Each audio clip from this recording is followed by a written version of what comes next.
Hi, everybody. Welcome to the webinar. This is Engaging Your Parent Community in School Health and Wellness, and it's brought to you by Action for Healthy Kids.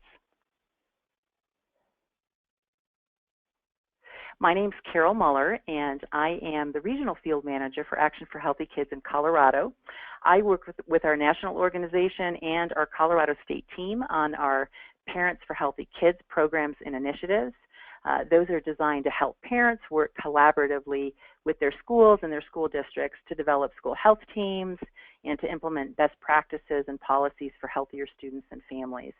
And personally, I also serve on our district wellness committee in my children's school district as a parent representative. We also have 3 guest speakers today who will be joining me and sharing their own tips and strategies around parent engagement. We have Tara Fisher-Munoz, a parent champion from Texas, Maritza Gutierrez, who is from our Colorado State team, and Lindsay Whitley from Guilford County Schools in North Carolina. And I will tell you more about them as I introduce them during the presentation. First, let's review some logistics before we get started. Once you're linked in, you should see a control panel, usually on the right side of your screen. You can use your telephone or your speakers to listen to the presentation, but everyone will be muted to avoid static and background interference. You'll see a dialog box at the bottom of the control panel. You can type questions into that box as we're going along, and we'll try to get them answered later in the presentation if we have time for questions. Or if we don't have time, we will follow up with you via email after the webinar. The webinar is being recorded. Links to the recording, the slides, and the resources will all be sent to you 2 to 3 business days after the webinar. First, just a few words about Action for Healthy Kids and our work. We are a national nonprofit. We are moms, dads, teachers, students, school and community leaders, and a lot of various school wellness experts who have all come together nationally and at the state level to create healthier learning environments for our children. Our vision is that every child is healthy, active, and ready to learn, and our programming is all designed to inspire and educate school professionals, families, and communities to take the types of actions that lead to healthy eating and increased physical activity and healthier schools where kids thrive. We were founded in 2002 by former Surgeon General Dr. David Satcher, and today we work at the federal level and at state levels and in school districts and school buildings nationwide. We offer school grants, trainings, and technical assistance, and we have free school wellness programs, including our Parents for Healthy Kids resources. We invite you to visit our website to learn more about our work and our resources after the webinar. So at Action for Healthy Kids, we really believe that school, family, community partnerships are essential to create those healthy school environments that are going to be impactful and that are going to be sustainable. And for these partnerships to be successful, of course, parent engagement initiatives, they need to be intentional, they need to be comprehensive, and they need to be creatively designed to fit the needs of your particular school community. So I am going to start the presentation off today with a brief introduction to parent engagement. What is parent engagement? What are the benefits? What does it look like related to school health and wellness? And as well as talking about some of the common barriers. Then we're going to share some strategies that you can use to develop a parent engagement program. And our 3 guest speakers will provide some more tips and examples of those strategies in use.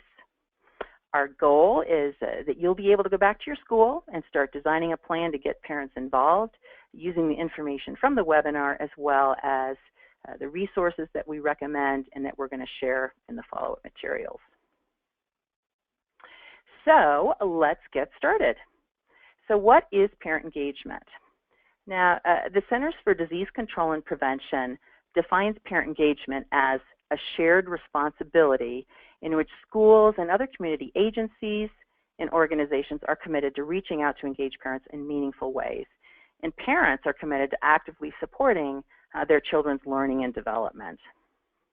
According to California Project Lean, which is a really great resource around this topic, when parent engagement is successful, parents are going to know more about what impacts their students, they're going to be more involved in positive school changes, and they're going to feel that their opinions and their perspectives are valued. So it's important to recognize that parent engagement doesn't mean the same thing to all parents or to all cultures. Just because somebody isn't at school, a parent isn't at school with their kids, doesn't mean that they aren't engaged with their kids or even with their kids' schoolwork. In some cultures, school's not necessarily seen as a place that parents should be or that they should have control over. So some of these parents may need to be invited, specifically invited and welcome to participate at school. And many parents will become more involved in the school setting if we set that stage properly. So we need parents to be involved in school health initiatives in particular in multiple ways and at multiple levels. For example, staying informed, reading and other media, participating in trainings and programs on family health topics and on topics related to school health as well. We need them to provide support at home. They need to reinforce those health messages that kids learn at school, to promote healthy habits, having family discussions, being a good role model, and providing opportunities to practice healthy behaviors. And then we need them at school, volunteering for specific opportunities, helping out on field day or at a fun run in a school garden, advocating for policy changes or serving on a school health team, or really taking a leadership role for any of these activities. So parent engagement at all of these levels of health is really important if health is going to be successfully embedded in the school culture. So let's talk about the benefits. Why should schools invest their time and energy in parent engagement? What's the benefit for them? So California Project Lean found that students with involved parents are more likely to earn higher grades and test scores. They're more likely to have better attendance, better social skills, and graduate and go on to college. CDC reports students who feel supported by their parents are less likely to disengage from school and learning. They're less likely to experience emotional distress or consider or attempt suicide. They're less likely to practice those unhealthy eating behaviors.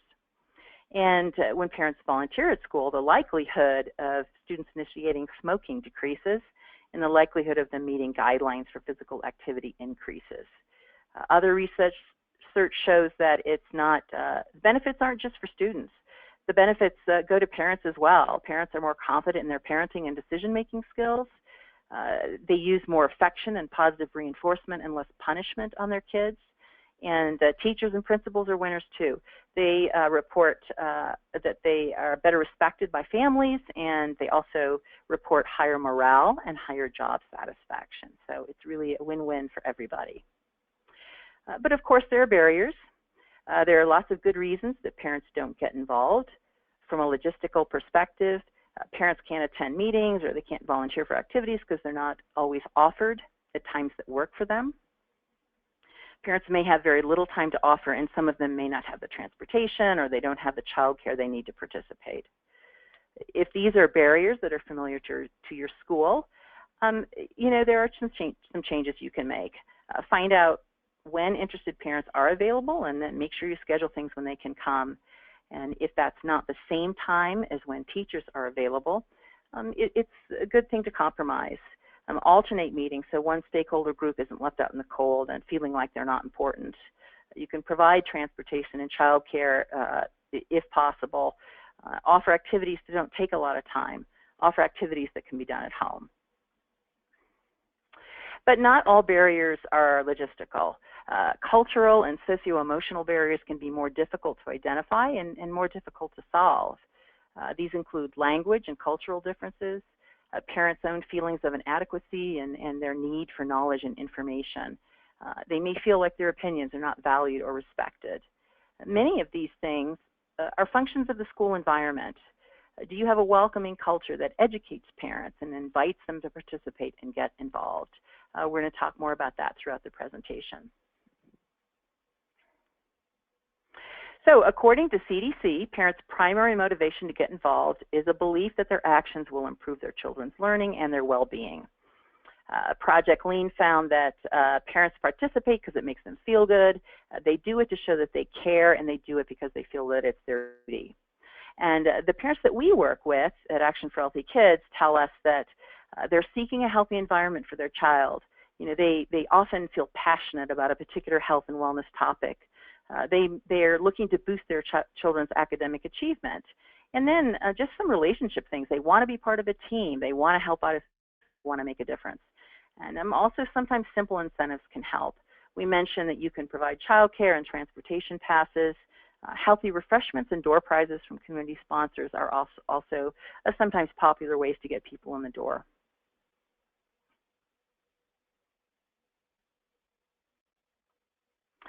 So how can parents participate? To get parents involved, educated and get them on board to reinforce your school wellness efforts at home, family fitness events can help. Cooking classes, family challenges are a great way to get people thinking about wellness and interested in talking about it at home.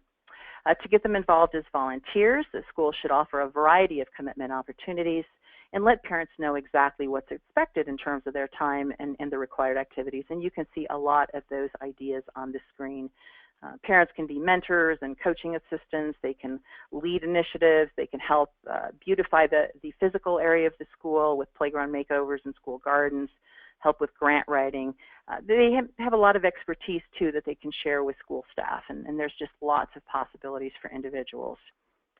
And then don't forget to work with your PTA or PTO to support healthy practices. Ask them to host active non-food or healthy food fundraisers and celebrations and family events. They can help boost participation in school meal programs through marketing and taste tests and community events. Lots of different ways that they can demonstrate their commitment to healthy schools and families. And sometimes you just really have to ask them and build that relationship with your parent group. If your PTA is involved, many of your parents that are connected in will follow. So I'm going to talk, we're going to talk about 4 strategies that you can use to increase parent engagement. And these strategies align with the PTA's 6 national standards for family-school partnerships. We recommend that you check out PTA's national website for detailed information about the standards and for tools that you can also use to align your parent engagement initiatives. So our 4 strategies: number 1, create a welcoming environment, an inclusive environment. This really will set the stage for everything that comes next. Number 2 is to educate and inform parents about school wellness issues and opportunities. This is really a key barrier that prevents parents from understanding why and how they can take part. Number 3 is to build trust and share responsibility with parents to take action. Giving parents a voice, not just as participants, but also as leaders and decision makers, is what is going to bring your health and wellness initiative sustainability for the long term. And then for this to happen, number 4, your school needs to have a clear vision for parent engagement. Does your school mission reflect the importance of parent engagement, and do you have staff training, policies, and procedures in place to maximize it? So I'm going to just talk a little bit about the first 2 strategies and then turn it over to our guests to provide some examples of how they use all 4. So number 1, creating a welcoming, inclusive environment. Now this really needs to happen at all levels in your school. You know, being warm, friendly, and helpful, simply greeting people. It seems like this really should go without saying, but in fact this does need to be talked about, and school staff need to be trained in this. Even when you don't speak the same language, body language and expression can really go a long way towards engaging your parent community, and you don't want to be afraid to use it to create a welcoming environment. You want to use friendly, positive language. Start by telling parents why you or they can, what you or they can do instead of what can't be done. For most of us, the word no is a trigger that sets in motion an entire chain of negative emotions. So we recommend you find a way to be truthful without without using the word no a lot. Provide translated materials that shows that you're welcoming to parents of all cultures. Strategy number 2, engaging parents specifically in health and wellness. Strategy number 2 is to educate and inform them. Now, Action for Healthy Kids research shows that parents in all communities, including underserved communities, feel local schools and parents have joint responsibility to influence children's eating and physical activity attitudes and behaviors. And parents are interested in serving as wellness advocates, but they are looking for more information and they're looking to learn more about school wellness in order to take action. So we found that sometimes we invite parents to functions, but we don't always tell them why it's important to come. So we recommend that you give parents the why. Why are we asking them to support healthy schools? You can create a sense of urgency about the health of our kids, and when you relate it to your local community, it will be even more meaningful. Most importantly, your team needs to share information about the connection between health, learning, and student performance. When parents understand that a healthy school will help their students' performance and give their children a better chance to be successful academically, many of them are going to be more likely to support and participate in your school health initiatives. You also want to tailor your message to their family and to their children's school experience, and use stories. Use stories to craft your message. It really makes it more interesting and more personal, and people like stories. Inform your parents about the health and wellness policies that are in effect in your community and what the key efforts are to date. And we recommend you use a variety of communication methods, written methods, verbal, and face-to-face. And with that, I am going to turn it over to our first guest. Tara Fisher-Munoz is a parent champion. She's used a lot of great communication strategies in her work in Texas. Tara is a parent at Wells Branch Elementary in Austin. She has 2 children, a daughter in 4th grade and a son in 2nd grade. Tara is passionate about nutrition, teaching kids about where their food comes from, and not just the grocery store. And she's passionate about teaching kids about how to be good stewards of our environment. Professionally, Tara offers in-home and business consulting on creating greener, cleaner, and healthier environments.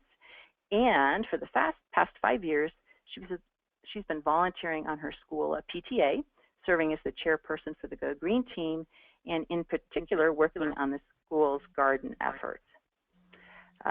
Action for Healthy Kids named Tara as one of our 13 National Healthy School Hero Award winners in 2015. So that means she is really awesome.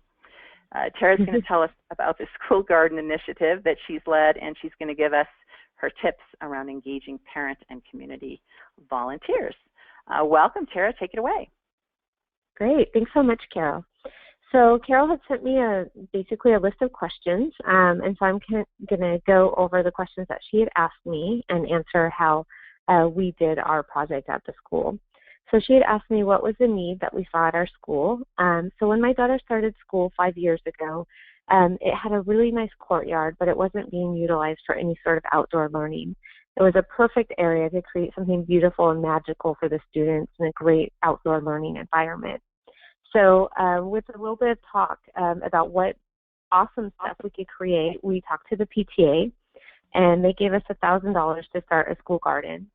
And we worked in collaboration with the Sustainable Food Center from Austin, who gave us free plants and compost to get started. We also went to Home Depot and Lowe's and some other nurseries to request donations, which they helped. So we started with a really small amount of money and made something really pretty awesome with that. So we started by installing large raised beds. And so we started from a very simple starting point. We didn't want to outdo ourselves from the very beginning. And we really did accomplish a lot on a very small budget with the help of a core group of dedicated parents. And so the project that we did was the school garden and the farmers market program. The farmers market program is a after-school farmers market that is once a week, and it's run by our 5th grade students with assistance from some parent volunteers. The school garden is weekly garden classes for almost the entire school that are led by parent and community volunteers, and the students get out into the garden once a week from 30 to 45 minutes. So the next question that Carol had asked me was, how did parent engagement help advance your efforts and lead to our success? So we had a great group of around 6 to 8 very dedicated parents who wanted our efforts to succeed. Many of the parents in this core group already knew each other from the neighborhood park and pool. At the beginning, we put in a lot of hours and hard work to make this happen. We also reached out to parents and community members by email, flyers, and info on the neighborhood Google group. We definitely would not be where we are today with our awesome parents and community members. Now we have more than 20 people who help lead the weekly garden classes and assist in the farmers market program, and also help with other green and healthy initiatives such as monthly taste tests, recycling. We're really pushing zero waste right now.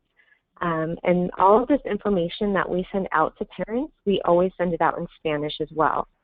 So our school is a dual language campus, meaning in each grade there's at least 1 or 2 classes where it's they're dual language, Spanish and English. So we definitely want to reach out to those parents to make them feel or want to be involved as well. The next question was, what strategies did we use to involve parents in our community? So we reached out to parents and community members via email, flyers, the Google group, Facebook groups, letter from the principal, word of mouth, and info in English and Spanish. And then what tips would you give other schools, PTAs looking to engage parents in school wellness efforts?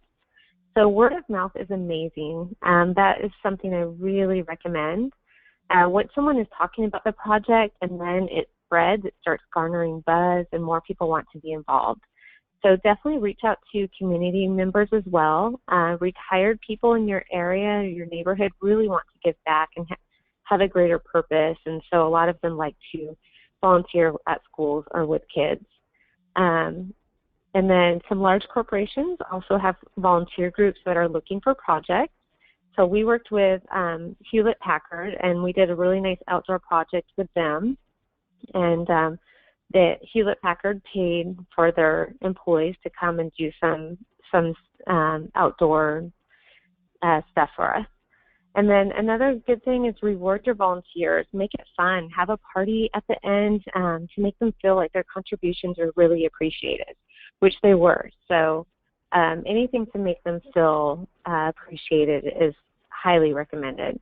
And then I had mentioned briefly about word of mouth. It's really good to find those people that are connectors, that are really good about talking to other people and telling them about what's going on at the school, and more people engaged.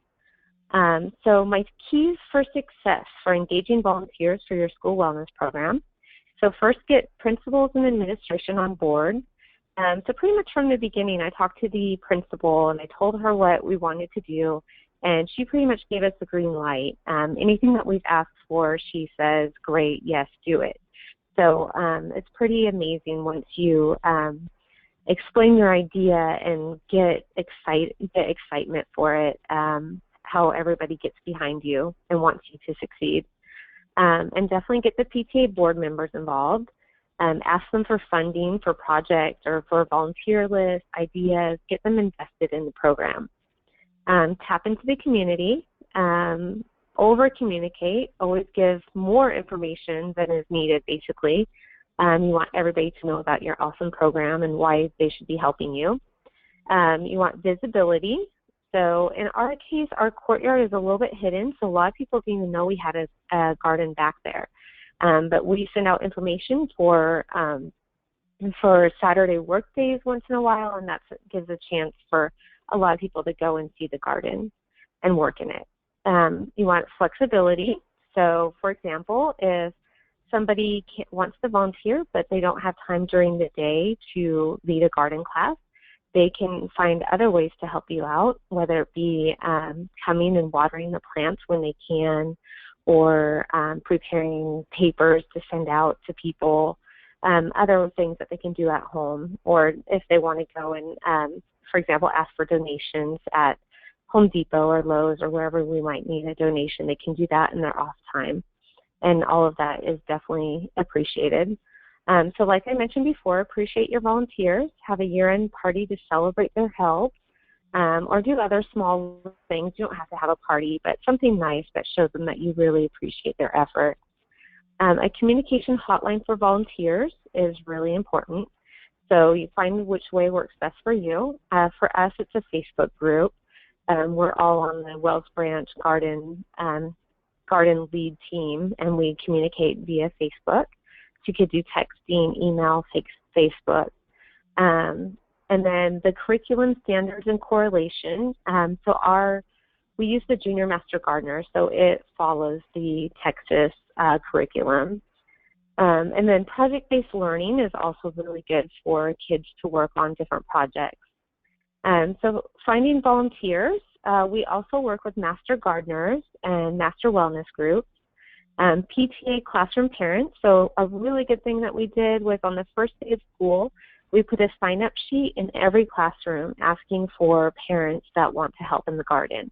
And that really helps because it's kind of like it's coming from the teacher, and a lot of parents want to impress the teacher, and so they'll sign up for it, and then they start helping out with the program, and they see how awesome it is and continue with it. Other volunteers, community or neighborhood groups, university interns are great. Some of them need those volunteer hours. And National Honor Society, same thing. A lot of them need the volunteer hours and like to work at elementary schools. And then FFA can be mentors for a type of wellness or gardening program. So my last tips for success, I would say consider any requirements needed for volunteers. So like I had mentioned before, if they work full-time and they can't get out during the day, then maybe they could do something in the evening hours to help you out. Engage volunteers in garden and program decisions. So maybe you want to ask them what you want to plant, or if there's an area that you want to do something differently, you can ask for their ideas, and that helps them take more ownership of it. So the next one is ownership and sustainability must start from day one. You definitely want them invested in the program because then they're going to keep coming back every year to help you. Intergenerational groups love to help out. We have actually about 4 retired community members that help lead garden classes in our school. And then training for the teachers and volunteers. So sometimes a lot of people will say, well, I don't have any gardening experience. I don't know how I can help you or help lead a garden class. But then we train them, or we have them come and follow us teaching classes, and then they feel a lot more confident in their own abilities and see that they can do it, and they are able to teach the classes themselves. And then like I mentioned before, I think the most important thing is to find people who are connectors and can tell others about your program and can get others excited about your program. And I think that all of those that I had mentioned really lead to a powerful, wonderful program for the students. That's great. Thank you so much, Tara. Thank you. Lots of wonderful strategies. So we appreciate you joining us, especially since we know you're at the beach with your family on vacation, and you could be out on the beach right now. So it's really awesome that you came in and to talk to us. I also wanted to point out. Thank you for having me. Oh, it's our pleasure. We wanted to, if anybody wants to learn more about Tara's Garden program, Central Texas Gardener did a feature story on them, and you can check that out on YouTube. We will send that link in the follow-up materials, and it's a great little video that tells all about the garden. So now let's move on, and I would now like to introduce Maritza Gutierrez. But before I do that, I just want to mention that we do hope to have a few minutes for questions at the very end after all 3 of our guests have spoken. And so don't hesitate to type those into your dialog box if you have them, and we'll probably be able to take a few at the end, and then we can shoot you some emails afterwards if we don't get to your question during the presentation. But go ahead and get them typed in. So Maritza is our community outreach specialist on our Colorado team. She coaches our Spanish-speaking parents in our Parent Advocate program, and she runs a monthly mentoring group for Latino parents, and she provides trainings in Spanish to parents and community groups. In addition to her work for us, she's a community development coordinator for Community Enterprise in Adams County, Colorado, and she is a parent in Mapleton schools where she's very active in school wellness activities. Maritza is going to dive into our 3rd strategy, which is building trust and relationships, and she's going to talk generally and give specific tips about working with parents in multicultural communities and getting them more engaged. I'll turn it over to you, Maritza. Thank you, Carol. Now getting into our topic of building trust and relationships with parents. In order to have authentic parent engagement, it is important to build trust. I believe this is a key factor, but not only in multicultural communities. When parents feel that they have trust, parents will trust, and build a positive relationship when they feel valued. Providing open two-way lines of communication with your parents is important to removing some of the barriers that Carol mentioned earlier. Also, it will help identify what is important to your parents. Parents want to feel that their opinions are valued and taken into account. When parents and families feel welcome and valued, this supports their collaboration and partnership in their child's education. When I'm talking about trust, what am I talking about? What kind of trust, or why do we feel there's a lack of trust between some parent or parent groups and school staff? I would like to think, if any of you can think back to a moment when you felt unwelcome or your input was not valued. How did this make you feel? I'm sure I could say it was not a positive experience. I get to speak to many parents in the community from different race, cultures, backgrounds. And often in these conversations, I hear from parents that they don't participate or get involved because of how they were treated in a particular situation at the school.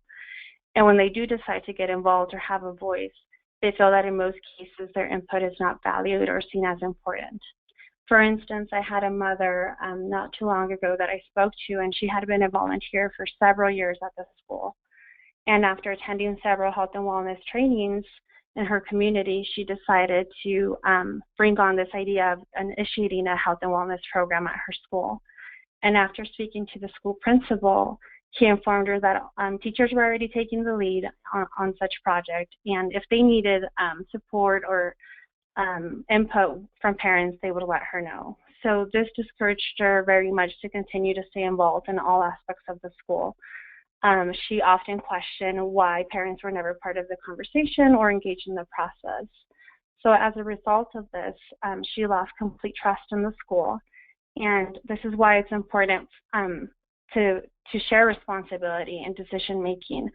I think this is a key factor also in building trust.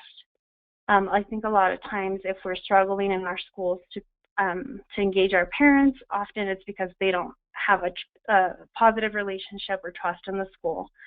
So it's important to find one key person that has established relationships with other parents. And as we heard Tara mention earlier, word of mouth is a great tool. So when you have one good established relationship with one parent, they will tell other parents. So next I want to share with you some examples on how to build trust and establish relationships. Knowing your community is key to creating a welcome environment. Do you live in a multicultural community? How many families speak another language? What does your community value? So just remembering that for different cultures, we value different things. So it's important to recognize to provide these unique opportunities in creating an inclusive environment. Do we have families or students that face particular challenges and barriers? So when we understand this will help us really understand what is important to our parent community and come up with different ways of removing such barriers and for families to feel welcome and understood. Now I will talk more about how do we build that trust. A lot of schools already have an appointed or hire a parent liaison to be the contact person, but if you don't have that resource at your school, find one key person that can be the contact with the parents. A lot of times I often hear parents are frustrated because they feel like everyone's passing the bucket on. So in order to build trust, you have to have those established relationships. So having a key person is important. Having great communication, like Tara mentioned, once again, over-communicate. And having regular meetings. But I think when we're thinking about meetings, it's important to take into consideration times that work well for the parents. And sometimes those are mornings and sometimes those are evenings. So just really asking parents what works best for them. Also, if you are working in a multicultural community, create opportunities at school for parents to share important aspects of their culture, needs, expectations related to health to the health of their children. Translate materials. It's important if you have a community that has high percentage in a different language to have materials available so they can understand. Providing interpreters at your meetings if needed, at your health events and other events that you will have school-wide. Ask other knowledgeable parents in your community how to word things. Sometimes for our lack of understanding, we can be insensitive to how different cultures can understand what we're trying to say. So it's important that, once again, we know our community and we know our demographics in order to know how to translate things for them. So sharing responsibility. We have to be careful that we don't have agendas or predetermined roles for parent participation. Allowing parents to identify their own roles and offer other opportunities that they can bring to the school.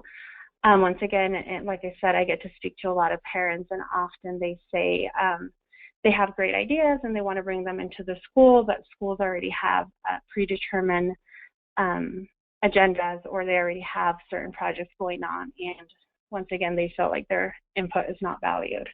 So it's important to share responsibility. That's one of the key ways to build trust and long-term parent engagement, is to include parents as valued members in your school help team in every step of the process. They need a voice not just in the implementation phase, but in the decision-making and when they're assessing your school, when you're developing a health plan, and when you're evaluating your progress. In order to engage more parents, involve parents who have a deep understanding of the culture, norms, and dynamics in your community. This will help you to ensure that your projects are sensitive, relevant, and welcoming to everyone. And involve them right from the beginning.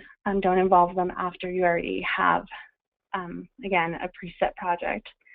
Don't let language be a barrier. Find a bilingual parent who could help engage other parents to be involved. Talk to parents that you see often at the school, whether it's at the drop-off, at the pickup, volunteering on a regular basis. Find out what's important to them and what other parents they have relationships with. Ask teachers and other school staff to recommend parents that they might see as key leaders. It's a very simple technique, but smile. Often parents go into schools and if they see grumpy faces or they don't feel welcome, they most likely won't ask the questions that they need to. And just realizing that parents often understand more English than they can speak. So let's just make sure that we're engaging them and not letting language be a barrier for them. Great. Thank you so much, Maritza. And that is all. So I will hand it back to Carol. Wonderful. Thanks so much, Maritza. And again, if you have any questions to Maritza, please go ahead and type them into the box. Now we will move on to our third guest speaker, and I'd like to introduce Lindsay Whitley, who is the director of the Guilford Parent Academy in Guilford County Schools in Greensboro, North Carolina.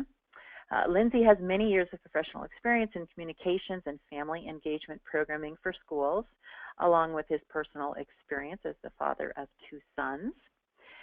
The Guilford Parent Academy is an award-winning illustration of our 4th strategy, which is to create a vision and form a plan to maximize parent engagement.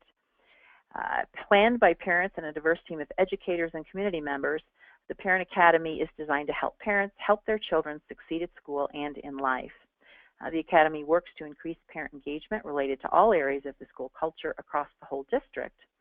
And Lindsay is going to give us an overview of the general program and some specific examples and tips related to health and wellness. So welcome, Lindsay. Take it away. Thank you so much for having me, Carol. Before I jump into the PowerPoint, I want to tell you a little bit more about Guilford Parent Academy. As Carol stated, we are a department of Guilford County Schools in North Carolina.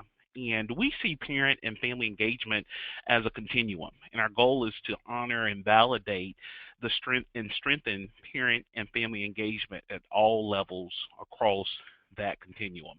So we try not to put ourselves in a box when it comes to talking about the contributions and the ways that our parents are involved. So this continuum, it ranges from making sure kids come to school on time every day and well rested and clean and clothed and fed, to shared decision making at the school and district levels. It's about really helping parents and extended family members recognize the tremendous influence that they have on children outside of school. So I guess in a way, you could say that we're trying to influence the curriculum of the home and neighborhood, as well as their involvement at school or in support of school-based activities. And so one thing we found in our school district is that we're a large, diverse school district, and we're approaching family engagement in many different ways. And so part of our strategic plan was to create a framework where we could at least speak from the same language. And so we brought together parents, educators, and community members to really dive into the notion of authentic parent and family engagement. And so much of our work that we do here in Guilford is based on the work of Dr. Joyce Epstein and her 6 types of involvement. And we've also been heavily influenced through Ann Henderson's book, Beyond the Bake Sale. And through all of that work, many of it, I've seen it sprinkled into the presentations prior to my presentation today, but we really take the nothing about me without me approach. And so that means we're really listening to our parents to allow their input to guide our work. So really, it's a strengths-based rather than a deficit thinking model. So we're not trying to fix broken parents. It's really about identifying and building their strengths, building upon their strengths, and welcoming parents as true partners in the educational process. So with that, we'll go to the next slide and really look at 3 of the major components of GPA. And so when we look at Guilford Parent Academy, one of the first major components that we have is our learning experiences and events. And so in many cases, those experiences are in the form of workshops and special events for parents.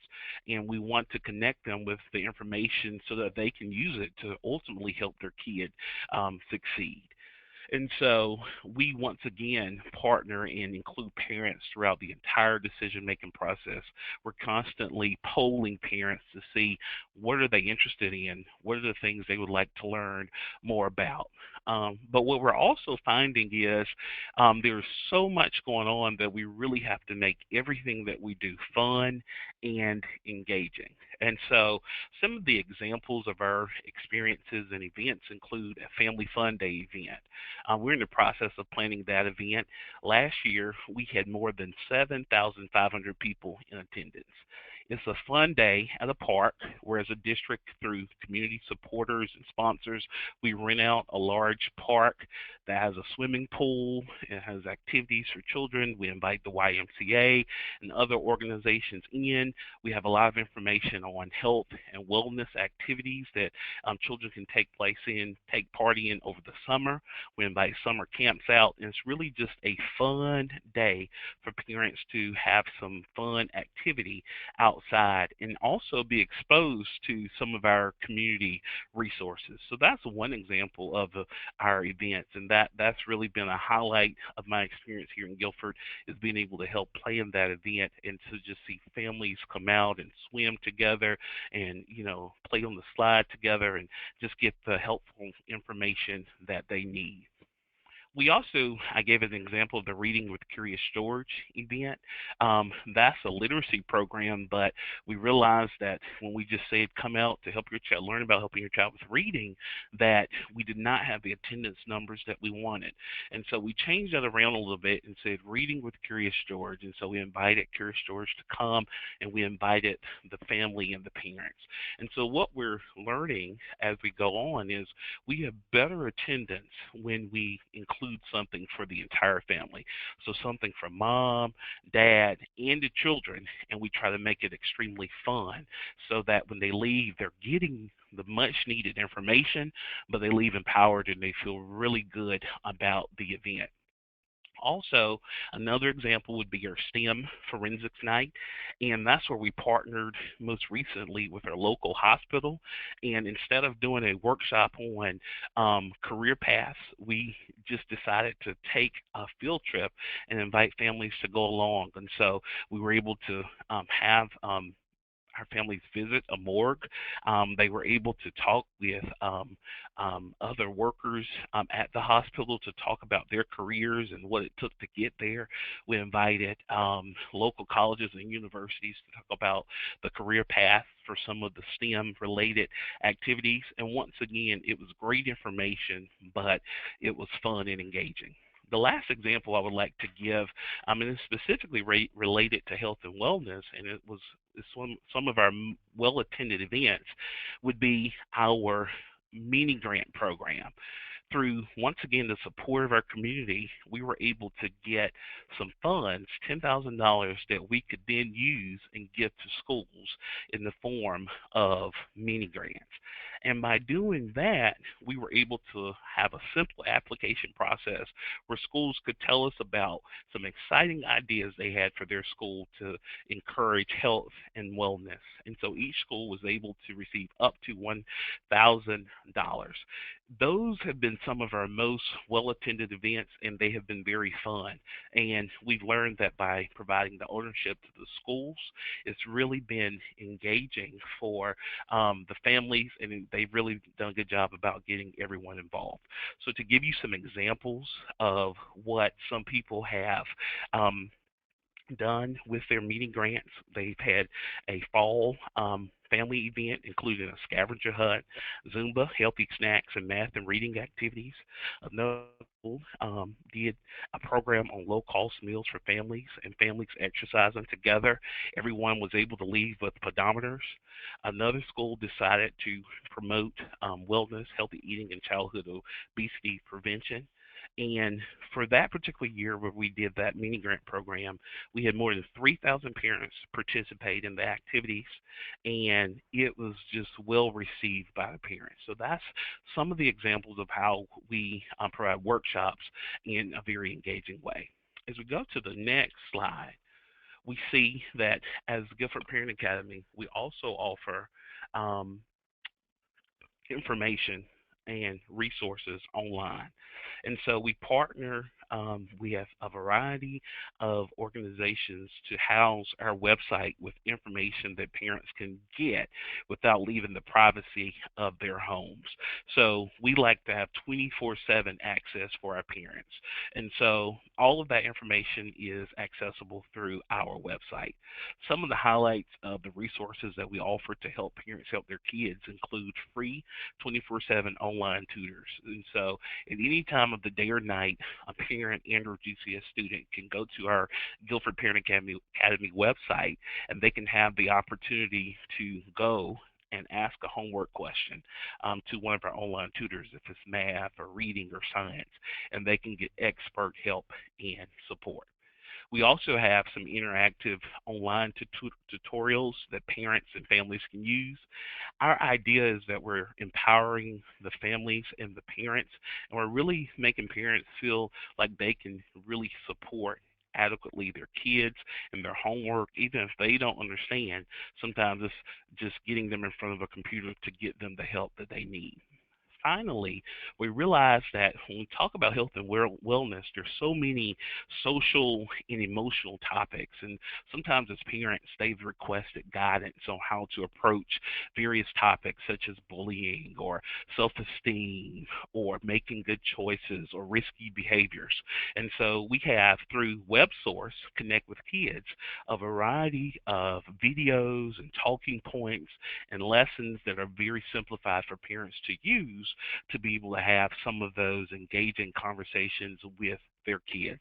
And so these resources are well received by our families, and they certainly utilize them quite a bit.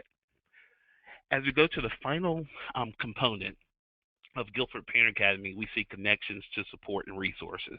And I can really sum this slide up by saying we try not to reinvent the wheel.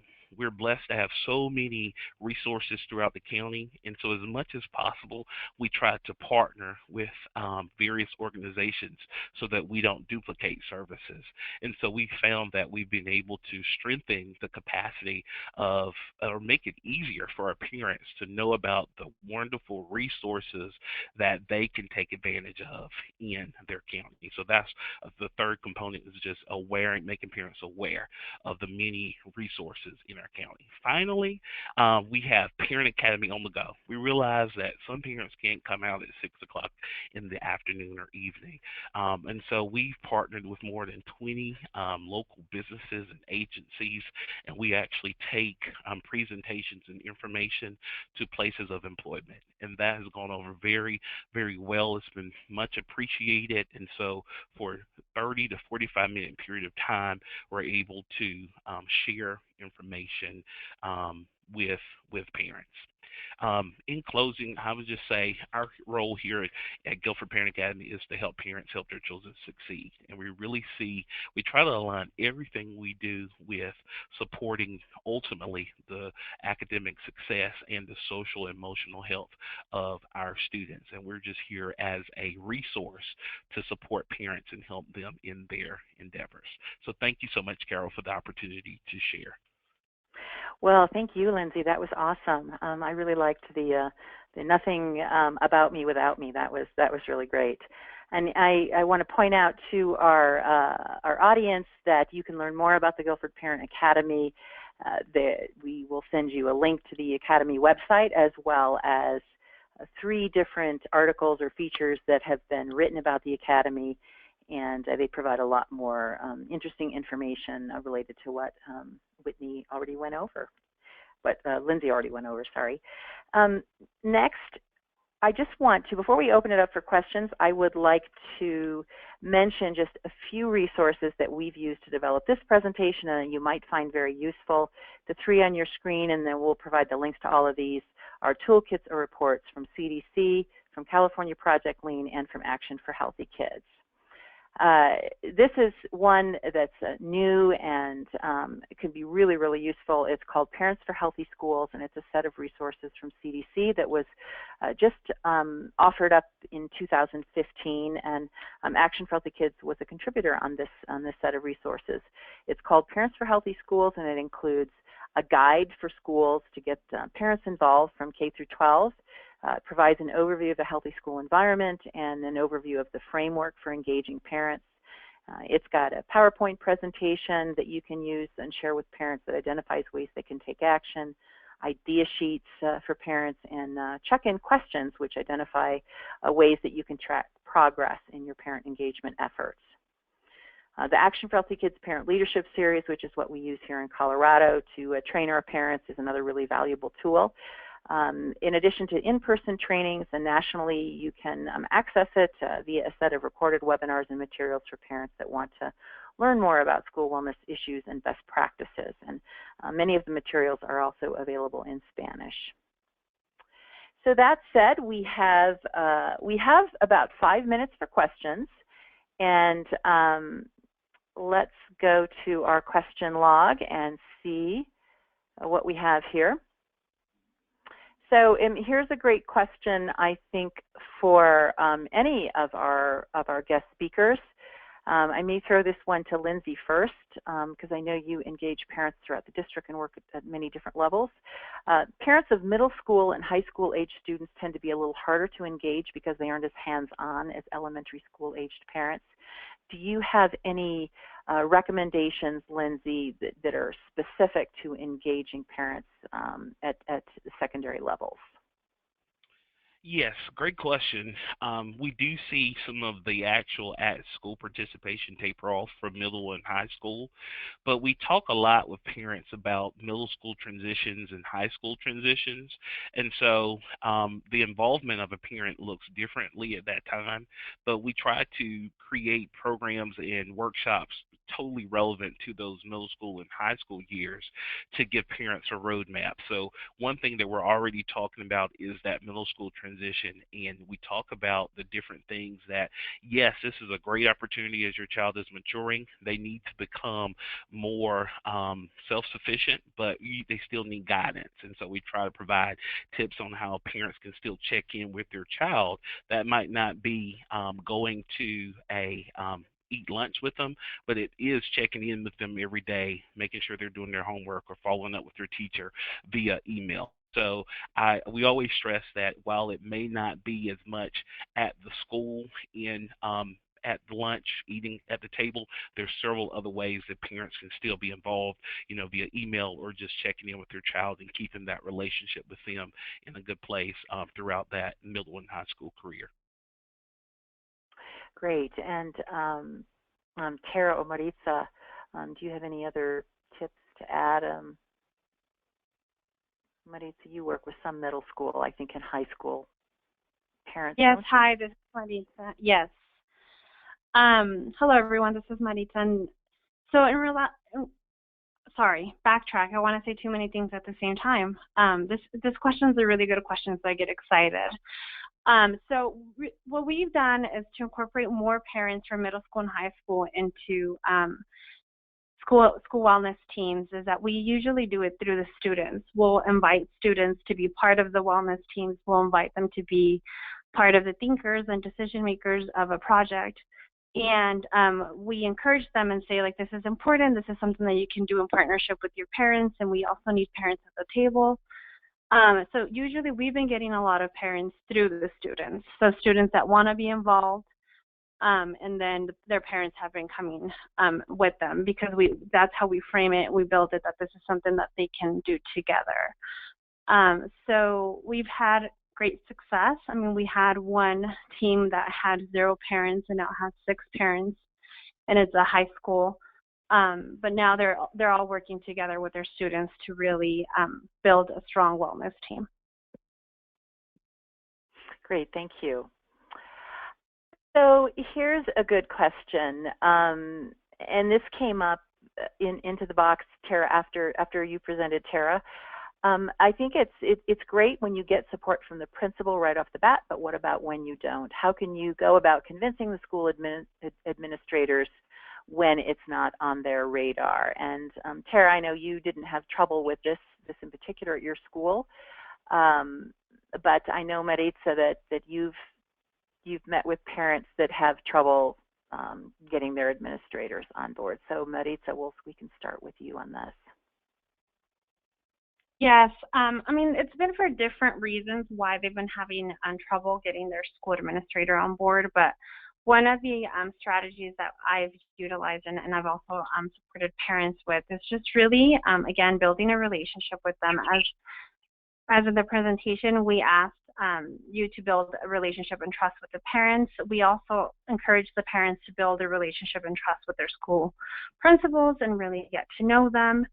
So it takes time. I mean, as a parent perspective, I know, like, sometimes it's easy to get discouraged, but it took me about 2 years just to even have my principal open the door and say, yes, let's think about this. But I really had to continue to make the connection of why health and wellness was important to achieve academic success. So it's continuing to make the case again and again. But again, building a relationship with them was key, and just getting to know them and them getting to know me, and why was I there and why was I involved.